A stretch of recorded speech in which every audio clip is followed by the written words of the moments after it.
G'day, Kate from the Narrate team here. This past weekend looked a little different as Adam took the opportunity to interview 3 local leaders.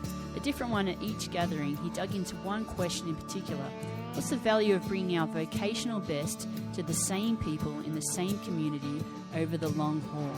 Each of these interviews, a beloved long-term soul business owner, a retired and successful leader with Fish, Wildlife and Parks, and lastly an extremely talented musician and artist, each of them have added tremendous value in their local communities as a conscious choice. So there's this question that we've been asking for several years now. We especially visit it every Vision Weekend, and it's this question, what if it's the daily that leads to the dream? And for us, we've embraced that question because it seems to capture some aspects of success and impact. It captures what it looks like to really serve others in ways that often isn't captured. For us, it reminds us of things like diligence and perseverance, long-suffering. It reminds us that the people that we most admire and our heroes, though we see them as savants, they're almost never savants. They're never prodigies. And this comes despite the fact that we kind of love the prodigy story. Shane Claiborne points out that one of the reasons that we like, he thinks, the prodigy story is because when we can convince ourselves someone else is a savant or a prodigy, then we absolve ourselves of any responsibility. He says when people used to say to him that he was a freak, he took that as a compliment. But he realized, no. In saying that, what they're saying is they have different DNA than I do, and therefore they can't possibly try to live the way that I'm living. And so for us, this question of what if the daily leads to the dream, it's a reminder that vision is like 5% of the equation, that vision is cheap, that you don't even have to get out of bed to have an idea, but that real impact, especially real impact in the context of local community, it takes a certain plodding, a grind, a commitment over the long haul. For me personally, I think this lesson came first when it was the first year Narrate existed. There were a couple of guys who were longtime Helena residents, very successful entrepreneurs in the truest sense of the word. They really were entrepreneurs. And they'd kind of fallen in love with Jesus and local church for the first time in their lives. And that, for me, is the best part, is to see people who they are on the receiving end of the vision you all have, and that is taking people and helping them to go wait a minute, what if we think a little bit different about Jesus? Maybe you've got him all wrong. That was their story. And they became these friends who wanted to encourage us and were very much in my ear, just kind of going how can I help? How can I help?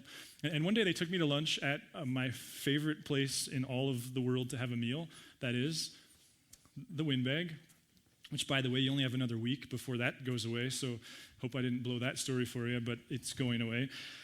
Anyway, so we were sitting in the Windbag. I could take you to the spot in the dining room, and again, it was just these kind of working class, entrepreneurial kind of guys who were suddenly loving Jesus, loving Narrate, and asking me how can we help? And then at one point, one of them leaned into me, and he said, Adam, if I could tell you the number of stories that I have, or I wish you knew the number of stories that I have of people and organizations and businesses who have come to Helena, and they came with this attitude of we're going to kick butt. They had resources, they had vision, they had ideas, and then 2 years later they left having completely failed with their tail tucked between their legs. I wish we could tell you all the stories, they said. And for me, that was that moment, because I look back now and I can see what they were asking me as this young 30-something ambitious leader who was surrounded by all these incredibly capable people who were very excited about this commissioning that we had received. I think what he was asking me is, Adam, do you understand how the daily factors into dreams? Do you understand that you have to play into and through the 9th inning to really win? Do you understand that just because it's a good idea doesn't mean that it's successful? And in fact, I was talking to him again this morning. One of them went on to become a very good friend of mine. And he said, Adam, the more I look back, here's a guy now in his mid-60s who's about ready to be done with his career going, I don't even think it was about the idea. I think it was about all those other factors.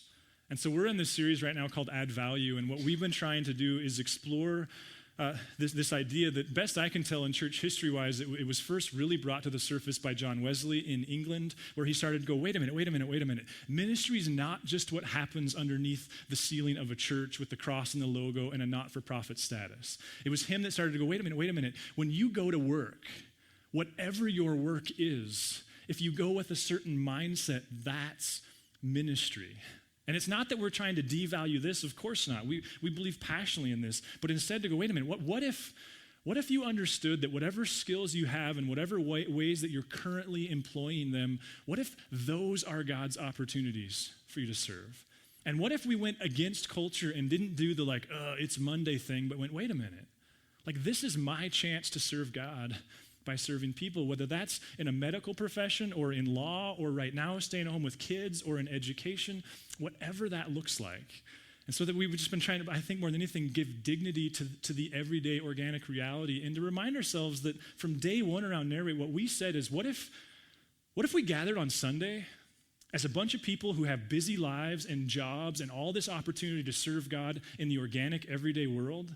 And what if Sunday was this I need a redose of vision? What if Sunday was this deep breath? What if Sunday was this place where we share story and remind ourselves that this really isn't church, or at least it's only 1/7, but that those other 6 days are vital if we're really living the life that we're trying to. So this morning, what I want to do, one of the types of people that I've had the opportunity to get to know since being here that I didn't see this one coming was the person, and there's many of them, many of you are them, who is doing great work. I mean world-class work. I was talking to somebody this week who teaches in a certain organization. I won't name the school, but they were in this spot, and they were sharing how passionate they are about what they do. And then when they tell somebody what they do, and they find out where they do it, there's a sense of oh, well, you must not be very good at it if you do it there. And their sense was no. You could just see that there was this offended nature to it. Wait a minute. No, I am trying to be the best at it despite whatever that reputation may be. And so what I've really grown to love are those of you teachers and business leaders and parents and people who, you're not on the cover of a magazine. And in some sense, you never will be. And yet your commitment is so much to this space and these people, despite the fact that you'll never be famous. And yet nonetheless, you're doing it on a world-class level. And so this morning, and if you get our emails or follow us on Facebook, this is all news, and you're going, could you please be quiet and sit down because we're not here to listen to you today. I understand that, so we're almost there. But just by way of quick introduction, what we're going to do this morning is each of the 8:30, the 10, and the 11:30 is going to be unique, which is unique to us because most everything we do around here is contrived and rehearsed and all of that, even though we try to make it look very real and candid. Hopefully it is that too. That was supposed to be a joke. But we're going to interview 3 different people this morning.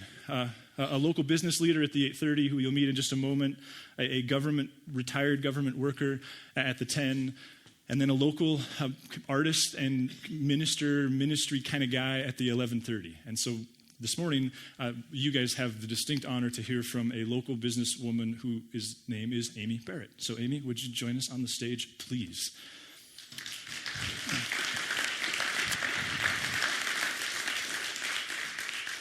You made it up the stairs. I made it up the stairs. Thank you so much for being here. Thank you. It's an honor. I brought my bubbles in case I get too nervous. She brought bubbles. I told her she could just play the guitar if she got nervous. I appreciate the set. So this is kind of your vibe. It is. Thank you. So just to kind of set the stage here, sorry, I had strict instructions on my pack. So you've owned Lasso of the Moon for 20 years, owned and operated it for 20 years, always in Helena. Yeah, so that's kind of the context here is what in many cases is world-class toy store, very unique in what it does, and you're just right here, been here for a long time. Right here. So maybe we just start here, Amy, did you make a conscious decision to just go I'm here and I'm here for the long haul, or did that just happen to you? Both. Okay. Both. I think it takes a conscious decision to open a toy store. I think Zach and Tiffany would say the same thing. It takes a lot of work, a lot of money, a lot of effort. But you exist because other people kind of buy into your vision. Other people support you.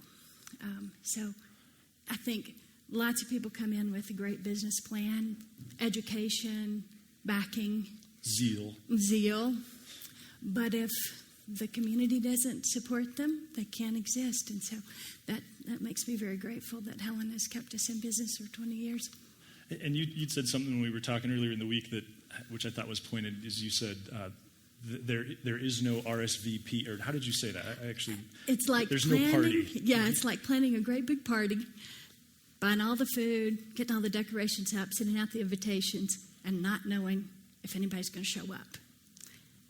No So you- RSVPs. So you can set the table, and that's about what you can do. That's about all you can do. Wow. And you just hope.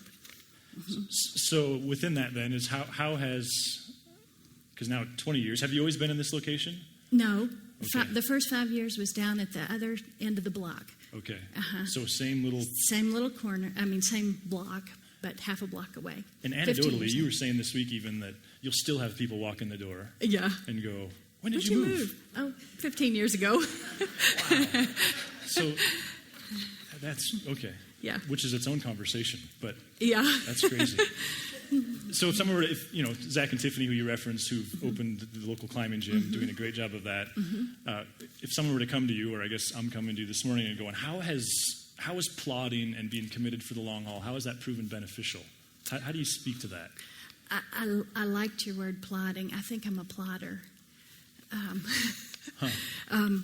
I think rather than expanding, rather than multiple locations, staying in the same place, same town, same community gives you a chance to really develop relationships. And what came to mind when you were saying that was the honor of having children come in and presenting their loose tooth or their first tooth that they lose, or just things like that. That's my joy and my plodding. You shared a story. I don't know if I'm going to put you on the spot. If you mind sharing it, but you shared a story where a gal had come in. Actually, it was the day that I walked into your store and hey, Amy, you want to speak at Narrate? And something had happened that morning. That morning, I had a customer 20 years ago. She was 8 years old, and I was a part of her birthday party. That's when I met her.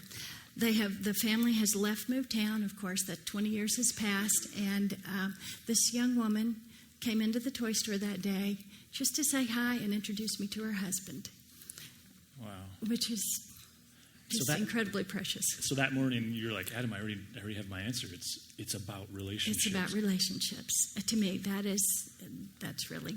What does that look like in the daily flow? Like, obviously you have recurring customers and showing you their loose tooth. What else does that look like? Sorry, I just put you on a giant spot. It looks like kids who come in and they grab you around the leg and give you a hug. Huh. Wow. It's kids who call you on the phone because they've gone potty. No way. Wow. So you bronze it and put it on the mantle for them. Yeah.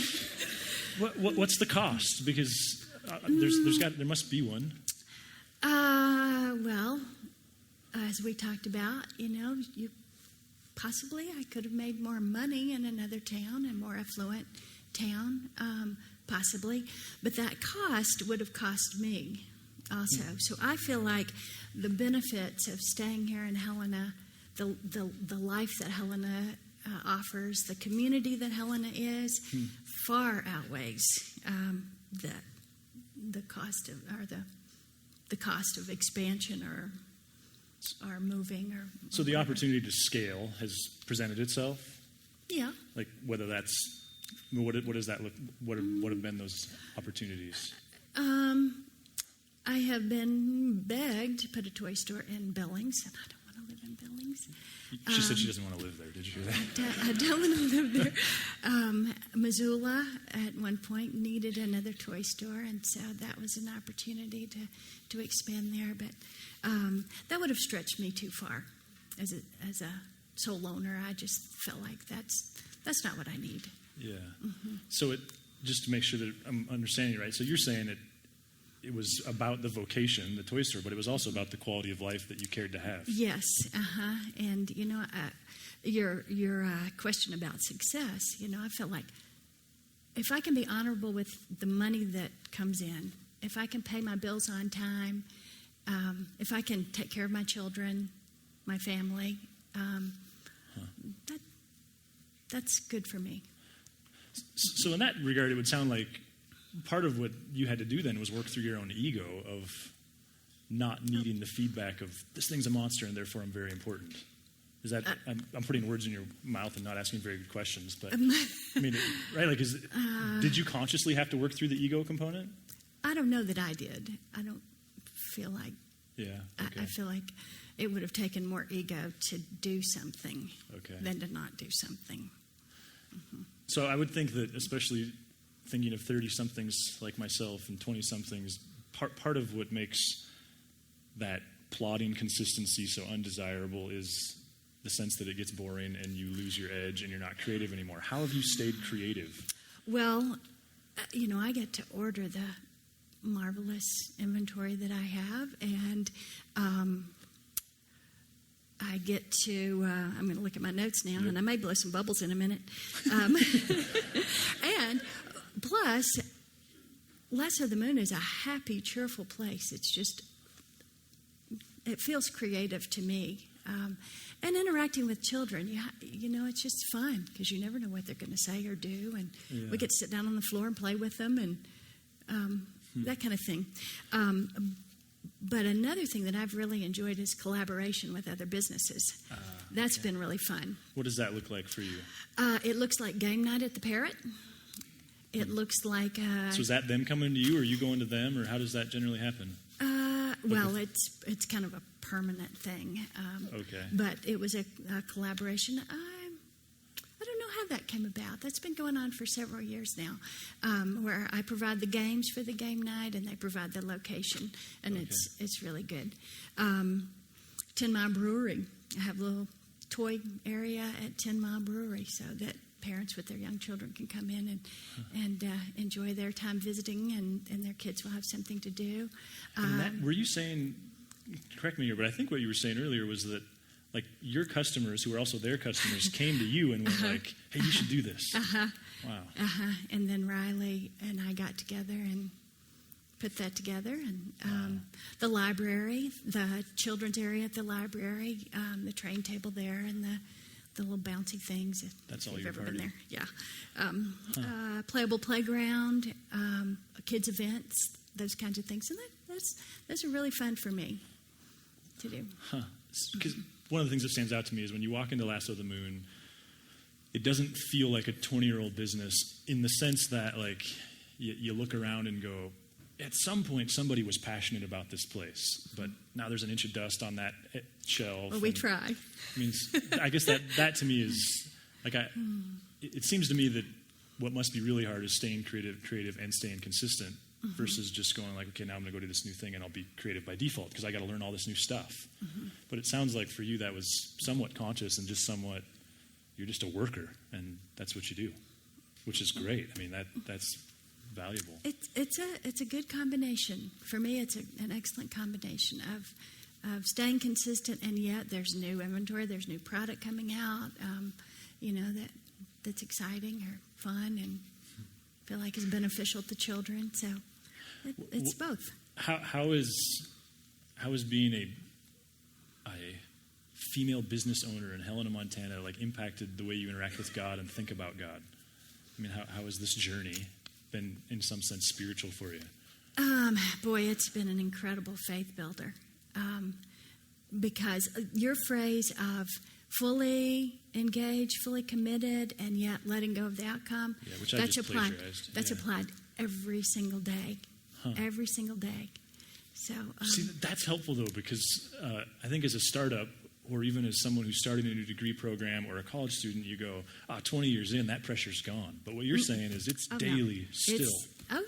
Like how so? Can you think of an example of the sense of like, okay, Lord, Well, you still have bills to pay every day.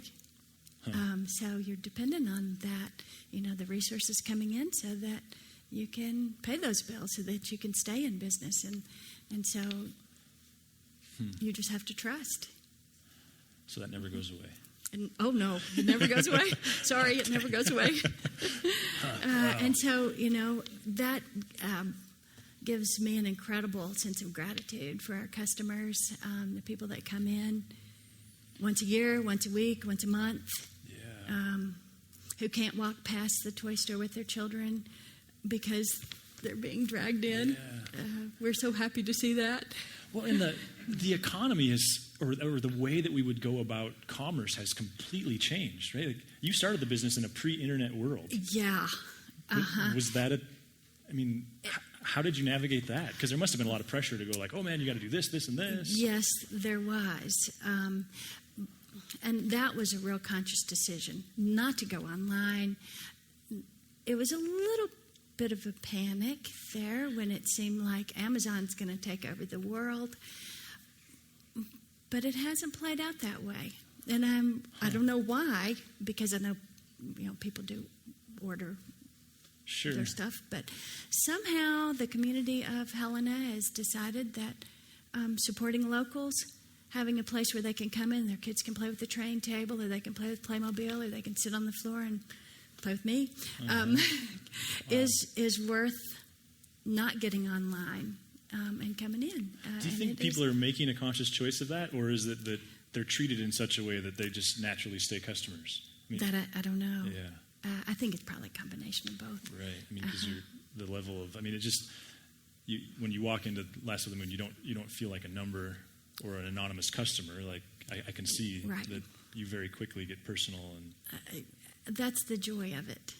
Huh. So you still love going to work every day? I do. Huh. Wow. Yeah. That's it's impressive. just wonderful. So getting back into this add value thing, have you seen your understanding of vocation evolve or change in the last 20 years?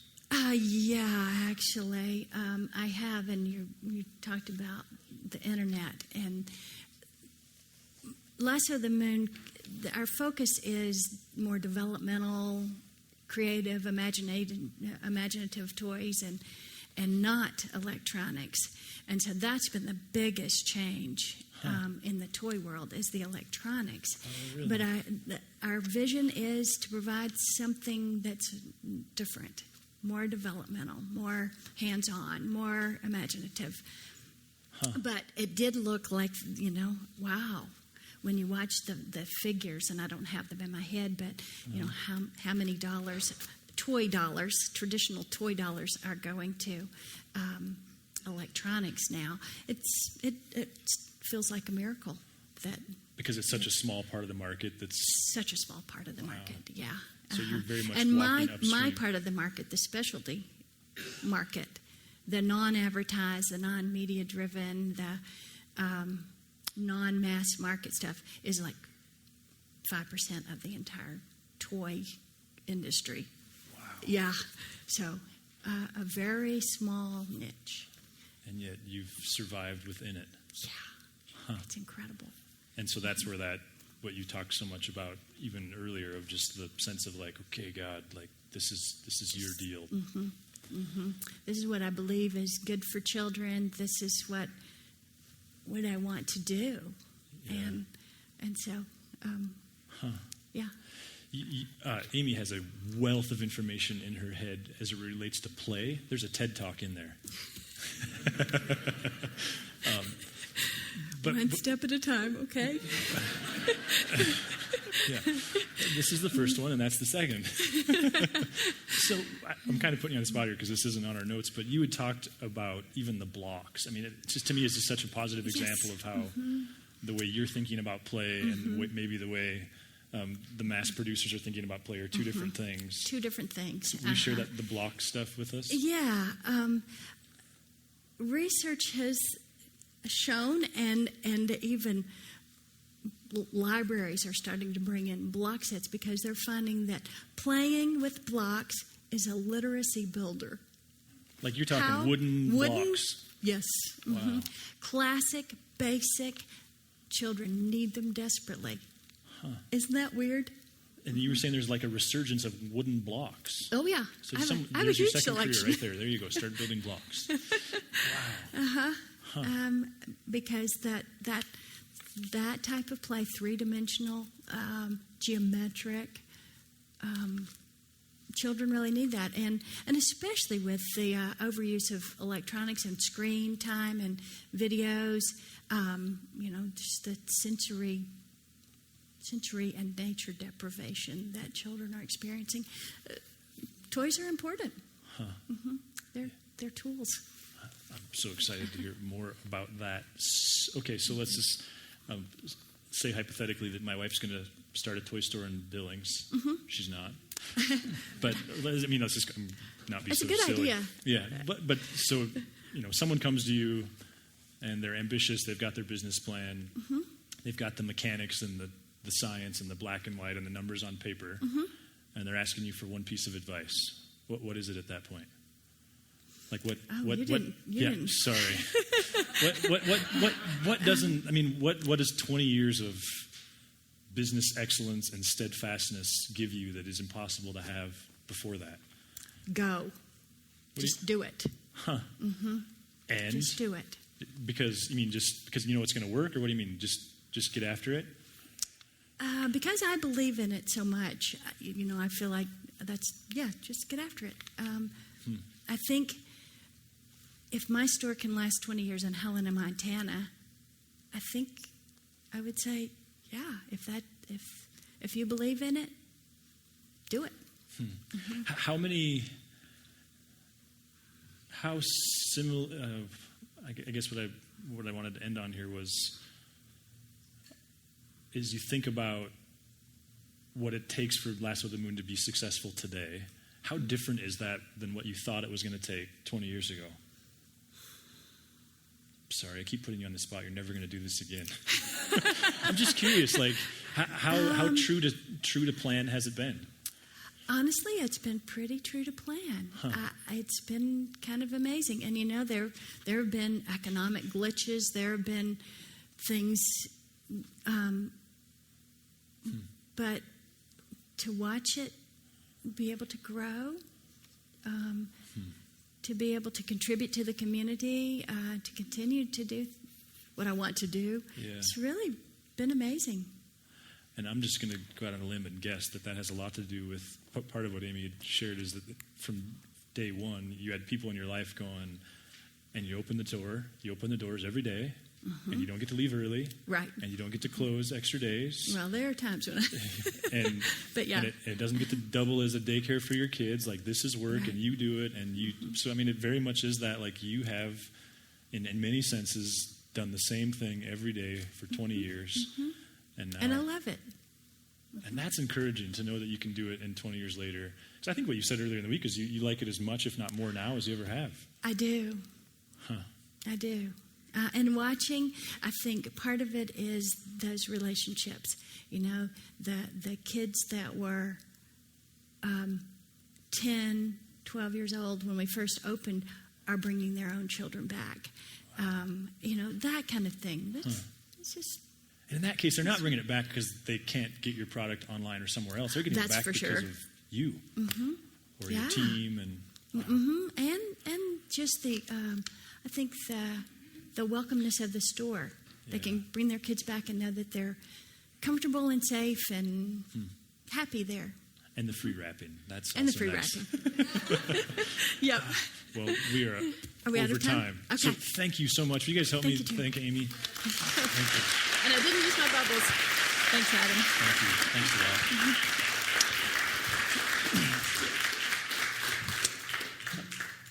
So now she can start practicing for her TED Talk. So just want to end with a thought. Several years ago, I heard a guy named Andy Crouch, who is a very, he's an incredible thinker, used to be the chaplain, I think, at Harvard, so very intellectual guy. He did some research actually in the Harvard Library where he researched this phrase, change the world. And what he wanted to know is how often does the phrase, some version of it, show up in the title of a book? What he found was from 2000, this study, when I heard him speak on this, was 2009. So from 2000 to 2008, 174 books had been published with Change the World in the title. From 1990 to 2000, or 1991 to 2000, however that works, 100 books had been published with Change the World in the title. From 1900 through 1989, 40 books had been published with Change the World in the title. And from the time of the Gutenberg Press through 1899, you know how many books had been published with Change the World in the title of the book? If you said one, you went one too many. 0.